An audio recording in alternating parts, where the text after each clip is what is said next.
Assalamualaikum everyone. Alhamdulillah for another day. Today is Saturday and today is January 18 and time now in Pakistan is 1:30 p.m. So today we start again new recipe, new version or new experiment.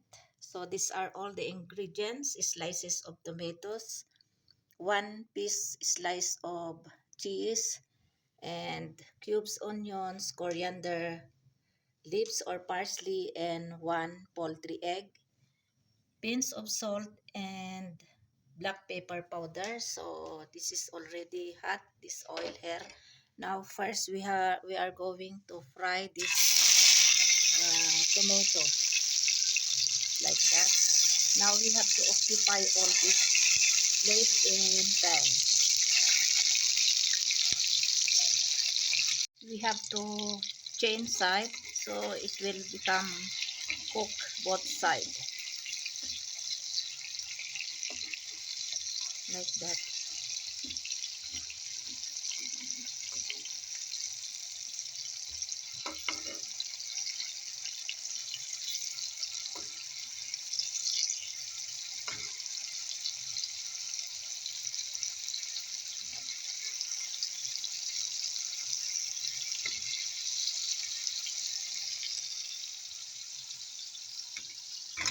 I already mixed this one egg, onions, cubes onions, and parsley, then salt and black pepper powder. If you have more egg, then you can add one or two pieces.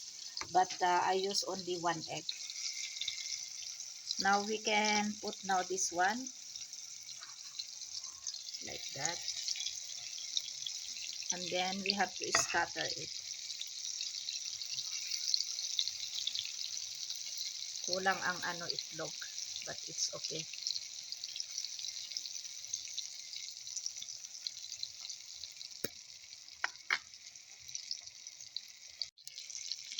Now we can put now these slices of cheese. Optional, if you have cheese, then you can put it. If no more, then it's no problem. You can use also grated cheese. But I have available sliced cheese, so I do like this.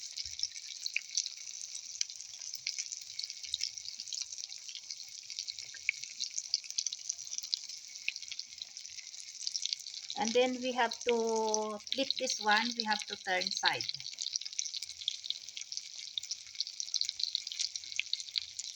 I already changed side. Now again, we have to put again this one here. Like that. Ay, yung cheese. Pero it's no problem. Lagay na lang dito. Or sa ibabaw ko lang uli ilagay itong cheese. So ito na yung slices of tomatoes with one egg. And then merong natira before yesterday na chicken biryani. May isang piece na gizzard at saka salad. Ayan, kain tayo ng lunch. Tikman natin kung anong lasa nito. First, tikman natin ito.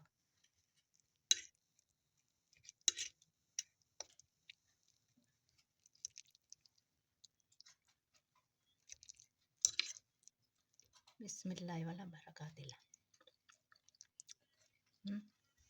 Sarap.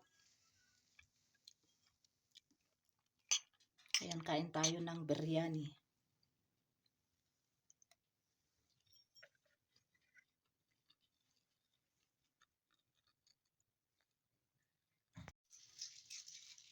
Ayan, katapos ko lang kumain, kaya busog-lusog.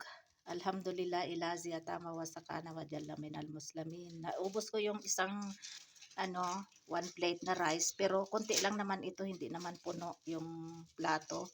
So ito marami pa oh. Uulamin ko ngayong gabi dinner. Yan, may salad pa. And then para sa kanila ay chapati. Yan. And then nagluto ako kagabi ng beans, string beans at saka potatoes curry. Kaya ito yung uulamin nila ngayong tanghali. Pero mamayang gabi magluluto ako ulit ng panibagong ulam. Bahala na kung anong lulutuin na naman. Basta ito yung para sa akin, meron na itong pang dinner. Ayan. Magsasaing na lang ako ng plain rice konti.